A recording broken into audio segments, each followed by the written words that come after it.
Hello students, and welcome to the lecture on connecting devices. After the lecture, we will be able to learn the following objectives. Understand modem control and AT command sets. Explain cable modems. Describe the probability of error and bit error rate. Define network connecting devices. Explain hubs, repeaters, switches, bridges, and routers. Let's start with a brief introduction to connecting devices. Connecting devices are bridges between the different parts of a document that tie all of the pieces together into one coherent package. Connecting devices show the reader how various sections of information are related, and they help keep the reader on track with the flow of information. Connecting devices are analogous to the traffic signals people rely on when driving. To connect LANs or segments of LANs, one can use connecting devices. Connecting devices can operate in different layers of the Internet model. Passive hubs. A passive hub is just a connector. It connects the wires coming from different branches. In a star topology Ethernet LAN, a passive hub is just a point where the signals coming from different stations collide. The hub is the collision point. This type of a hub is part of the media. Its location in the Internet model is below the physical layer. Let's now take a look at modem control. The word modem is a combination of the words modulator and demodulator, and this typically defines what modem devices are doing. Digital data coming from a DTE, or data terminal equipment, is modulated in such a way that it can be sent over transmission lines. The main reason for people to use a modem was to connect with BBSs, bulletin board systems. Main computer systems operated by companies or volunteers where people could communicate with each other using message boards and up and download software and utilities. Switching from command mode to data mode was easy. A control command could be used for this. Switching back from data mode to command mode with in-band signaling was a bit trickier. One possibility would have been to use the default ASCII DLE data link escape character as a trigger to switch back from data mode to command mode. Basic, extended, proprietary, and register commands. The basic command set consists of all the necessary commands to use the modem. Basic commands can be recognized by the alphanumeric character directly following the AT. Extended commands are used for functionality not present on the first smart modem implementation. These commands are still considered standard, and they are available on almost all modern modems. Proprietary commands differ from one modem manufacturer to the other, and even between different models. Modem manufacturers use various characters after the AT to define their own proprietary commands. To store values inside the modem, like the default timeout time to be used when dialing a telephone number, registers have to be defined. Registers have a unique number. In a command string, registers are defined as SXXX, where XXX is the specific register number. Register values can be stored, read, and cleared from memory using basic AT commands. Let's now take a look at the AT command set. Almost all of the modem commands start with the two-letter sequence AT for getting the modem's attention. Because of this, modem commands are often called AT commands. The exact usage of the term AT command set slightly varies from manufacturer to manufacturer, often subject to marketing blurbs. The AT command set is the industry standard method of communicating with modems. AT, or AT, small at, always precedes a command. The modem needs these two letters to adjust itself to the settings of the PC's COM port. Basic AT commands. ATA answer incoming call. ATA can be used to answer an incoming call manually. After the ATA command, the modem picks up the line, negotiates with the other modem about the data transfer rate and error correction settings, and switches to data transfer mode when the negotiation succeeds. ATB Select Communication Standard. The original modems allowed selecting the protocol to handshake at 300 and 1200 bps with the ATB command. Both CCITT and Bell protocols could be selected. Some other vendor added higher values and used the ATB command to limit the maximum negotiable connection speed. The command returns OK if the protocol selection succeeds. Otherwise, the string error is returned. ATE Select Local Echo. Entered commands can be echoed back to the sender when the ATE command is used. Normally, commands are not echoed back, but it can be useful for debugging purposes or when the modem is manually controlled via a terminal emulator program. Two parameters are possible. The command returns OK in normal cases and error when a parameter other than 0 or 1 was specified. ATH hook control. The modem is equipped with its own telephone line interface. Just as with a normal telephone, the modem can go off hook, connecting the interface with the line, or on hook to disconnect. This is controlled with the ATH command. The digit following the H defines the requested hook mode. The command returns OK if a valid parameter was supplied and error otherwise. ATV verbose mode. The ATV can be used to switch between text and numeric response messages. The digit following the V indicates the message type to be returned. The function returns OK when a valid parameter was supplied and error otherwise. ATZ reset modem. The modem can be reset to a default state with the ATZ command. The digit following the Z indicates to which state the modem should be reset. The following reset states can be selected. These states are stored in non-volatile memory in the modem. Modems provide at least 2 stored profiles, but some modems have mode. The function returns OK if the profile exists and error otherwise. Let's now learn about cable modems. A cable modem is a hardware device that allows the computer to communicate with an internet service provider over a cable connection and converts the analog signal to a digital signal for the purpose of granting a broadband internet connection. A cable modem works by connecting a coaxial cable for the ISP to the back of the cable modem and a Cat5 Ethernet cord from the modem to a computer or a network router if one wants to share the internet connection between multiple computers. Cable offers a significant speed increase in internet performance when compared to a dial-up connection and is one of the fastest broadband connections. Let's now learn about probability of error block error rate. Each bit has a probability of error, P for example. Probability that is transmitted 0 is received as a 1, and a transmitted 1 is received as a 0. This probability, sometimes called the single bit error rate or bit error BER, is independent of any other bits being in error or not being in error. The first requirement for the receiver decoder is to identify the synchronization pattern, or sync, in the received bit stream, and then the address and data bits, etc., may be relatively easily extracted. Error Control Coding, or ECC.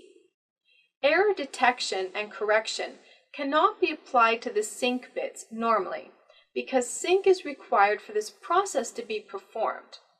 When synchronization is achieved, the EC bits which apply to the ADD address and data bits need to be carefully chosen in order to achieve a specified performance. Here we will discuss network connecting devices.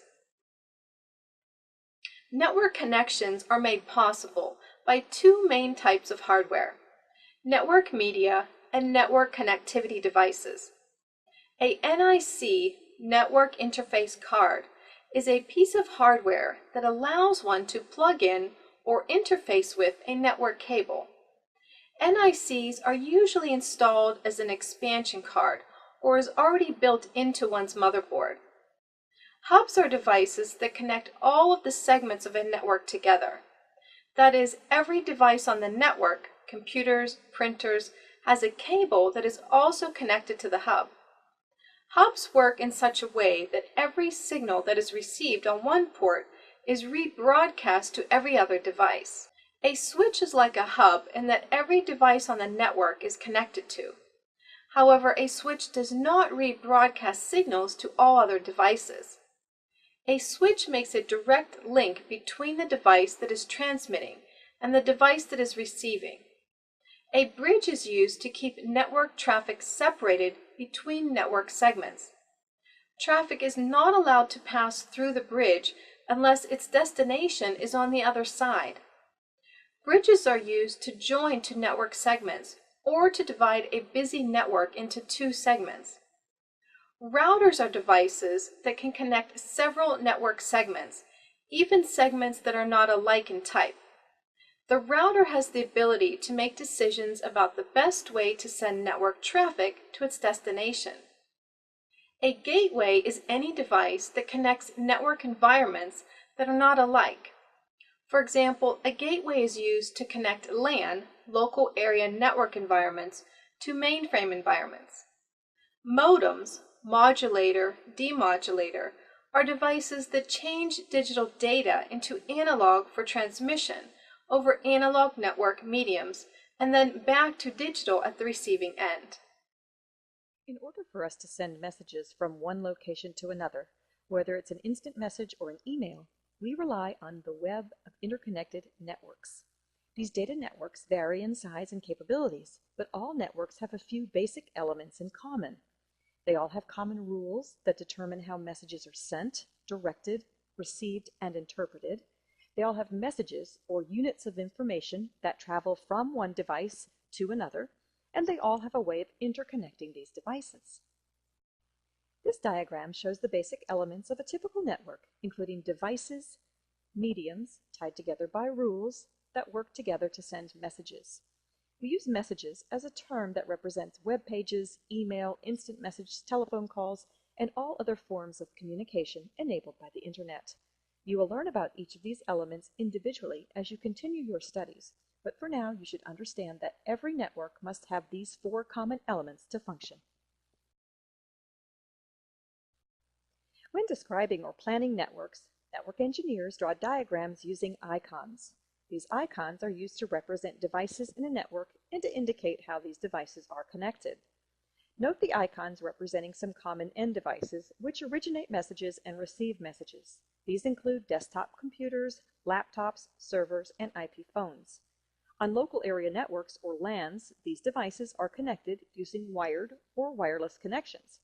This graphic also shows some of the most common intermediate devices that are used to direct messages and manage messages as they move through the network. Some common intermediary devices include a LAN switch, which is the most common device for interconnecting local networks, a firewall, which provides security to networks, routers and wireless routers, which are devices used to direct messages as they travel across the network. A cloud is used to summarize a group of networking devices, and a serial link, which represents wide area networks or WAN interconnections between two local area networks. It's important to understand the basic symbols of a network because they're used frequently to illustrate and teach us about data networks.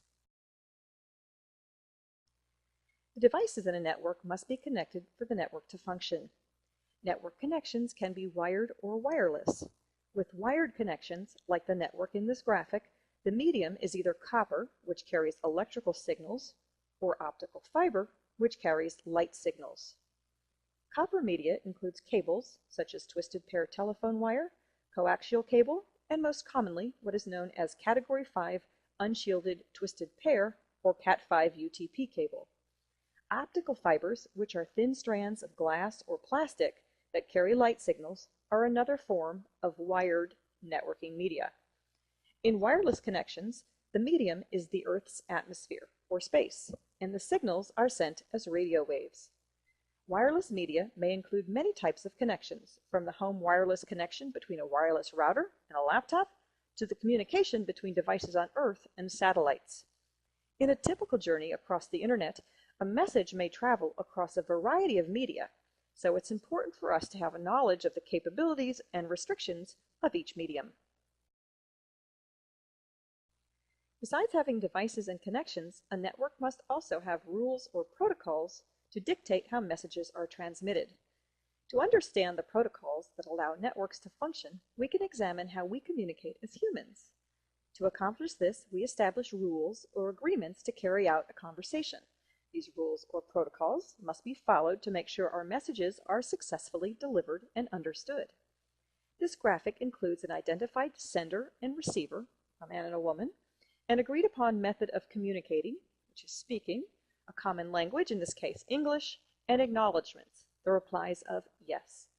As we see, the man places an order, the woman acknowledges the man's request, and then the man verifies that the woman is correct. Without these acknowledgments, neither the man nor the woman would be certain that the other person received their message correctly. Our human communication protocols are comparable to the protocols used in network communications. Data networks must have a sender and a receiver, agreed upon transmission method, a common language, and acknowledgments to ensure that messages are being sent successfully. You will study network protocols in more depth later, but for now, understand that network protocols are very comparable to the human communication rules we use every day. Let's now learn about hubs, repeaters, switches, bridges, and routers. Hubs repeaters. Hubs are simple network devices, and their simplicity is reflected in their low cost. Small hubs with 4 or 5 ports, often referred to as workgroup hubs, cost less than $50. With the requisite cables, they provide everything needed to create a small network. Hubs with more ports are available for networks that require greater capacity. Computers connect to a hub via a length of twisted pair cabling. Most hubs are referred to as either active or passive. Active regenerate a signal before forwarding it to all the ports on the device and requires a power supply. Passive hubs, which today are seen only on older networks, do not need power, and they do not regenerate the data signal. A repeater is a device that operates only in the physical layer. Signals that carry information within a network can travel a fixed distance before attenuation endangers the integrity of the data.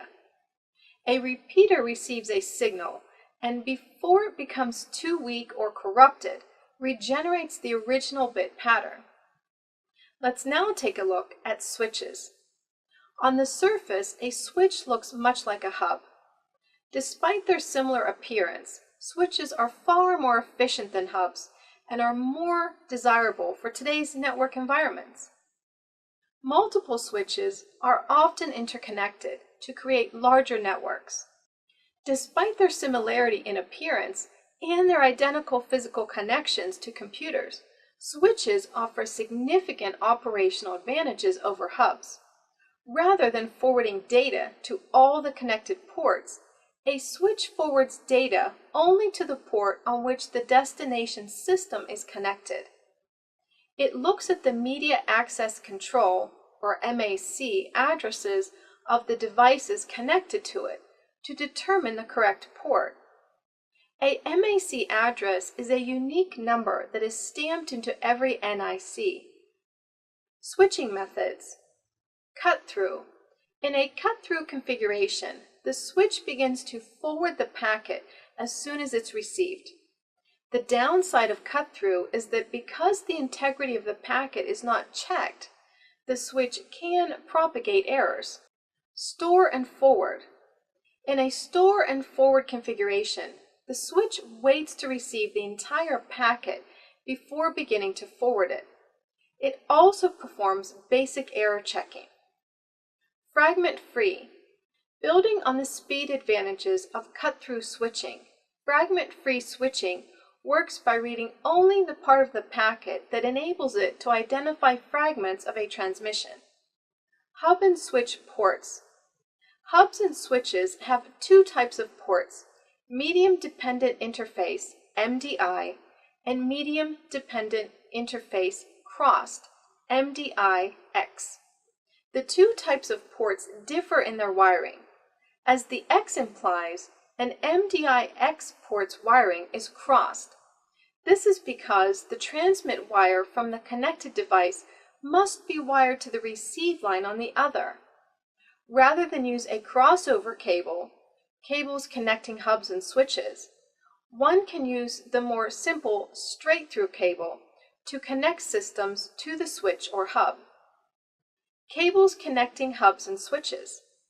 Two types of cables are used to connect devices to hubs and switches: crossover cables and straight-through cables. The difference between the two types is that in a crossover cable, two of the wires are crossed. In a straight-through cable, all the wires run straight through. Hub and switch indicator lights. Both hubs and switches use light-emitting diodes, or LEDs, to indicate certain connection conditions. The LEDs provide an immediate visual indicator about the status of the device, so familiarizing oneself with their function is a worthwhile exercise. Let's now have a look at bridges. Bridges are networking devices that connect networks. A bridge functions by blocking or forwarding data based on the destination MAC address written into each frame of data.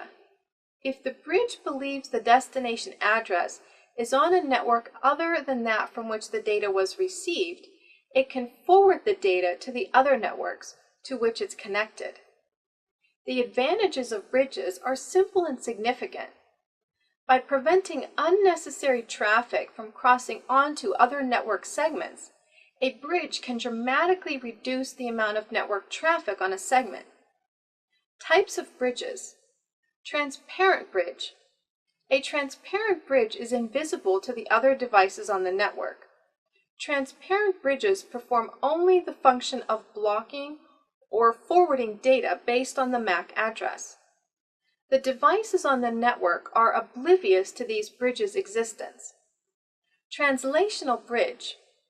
A translational bridge can convert from one networking system to another. As one might have guessed, it translates the data it receives. Translational bridges are useful for connecting two different networks, such as Ethernet and token ring networks. Source route bridge. Source route bridges were designed by IBM for use on token ring networks. The source route bridge derives its name from the fact that the entire route of the frame is embedded within the frame. This allows the bridge to make specific decisions about how the frame should be forwarded through the network. Let's now learn about routers. Routers are an increasingly common sight in any network environment, from a small home office that uses one to connect to an internet service provider or ISP, to a corporate IT environment where racks of routers manage data communication with disparate remote sites. Routers make internet working possible, and in view of this, they warrant detailed attention. Routers are network devices that literally route data around the network. By examining data as it arrives, the router can determine the destination address for the data. Then, by using tables of defined routes, the router determines the best way for the data to continue its journey. Routers rely on two types of network protocols to make the routing magic happen: routable protocols and routing protocols. Routable protocols. Large internetworks need protocols that allow systems to be identified by the address of the network to which they are attached and by an address that uniquely identifies them on that network. Network protocols that provide both of these features are said to be routable. 3 routable LAN network protocols are used today: Transmission Control Protocol, Internet Protocol, or TCP/IP. TCP/IP's flexibility, durability, and functionality meant that it soon became the WAN protocol of choice and also became the standard for LANs. TCP/IP is a protocol suite comprised of numerous individual protocols. Within TCP/IP, the 2 routing protocols used are the Routing Information Protocol, or RIP, and Open Shortest Path First, or OSPF. Internetwork Packet Exchange Sequenced Packet Exchange, or IPX/SPX. Created by Novell for use on NetWare networks, IPX/SPX is a routable protocol that was popular for many years. Like TCP/IP, IPX/SPX is also a protocol suite. Within IPX/SPX, the NetWare Link State Protocol, or NLSP, and the Routing Information Protocol, RIP, manage routing. RIP uses a distance vector route discovery method, which calculates routes based on the number of hops. AppleTalk. AppleTalk is a full-featured protocol designed to be used with the Macintosh computer systems. AppleTalk has been around since the early 1980s and widely deployed in Apple networks. Like TCP/IP and IPX/SPX, AppleTalk is a protocol suite. Within this suite, the Routing Table Maintenance Protocol, RTMP, provides routing functionality. RTMP is a distance vector routing protocol similar to the RIP, which is used by IPX, SPX, and TCP/IP. Routing protocols. Routing protocols are the means by which routers communicate with each other. This communication is necessary so that routers can learn the network topology and changes that occur in it. The 2 types of routing protocols are distance vector and link state protocols. Each has a different strategy for dealing with router-to-router communication. Distance vector protocols. With distance vector routing protocols, each router communicates all the routes it knows about to all other routers to which it's directly attached, that is, its neighbors. Distance vector protocols can also use a time value known as a tick, which enables the router to make a decision about which path is quickest if given the choice of more than one, a common situation on networks with redundant links. Link state protocols. On a network that uses a link state protocol, routers send out link state advertisements, or LSAs, that contain information about what networks they're connected to. The LSAs are sent to every router on the network, thus enabling the routers to build their network maps. 2 of the most popular link state routing protocols are Open Shortest Path First, or OSPF, and NetWare Link State Protocol, also known as NetWare Link Services Protocol, NLSP. The former is used on TCP/IP networks, and the latter is used on networks that use IPX/SPX. Now in the end, let us summarize what we have learned in this lecture. A cable modem works by connecting a coaxial cable for the ISP to the back of the cable modem and a Cat5 or Ethernet cord from the modem to a computer or a network router if one wants to share another's internet connection between multiple computers. A switch is like a hub in that every device on the network is connected to it. However, a switch does not read broadcast signals to all other devices. Computers connect to a hub via a length of twisted pair cabling. In addition to ports for connecting computers, even an inexpensive hub generally has a port designated as an uplink port that enables the hub to be connected to another hub to create larger networks. A repeater receives a signal and before it becomes too weak or corrupted, regenerates the original bit pattern. The repeater then sends the refreshed signal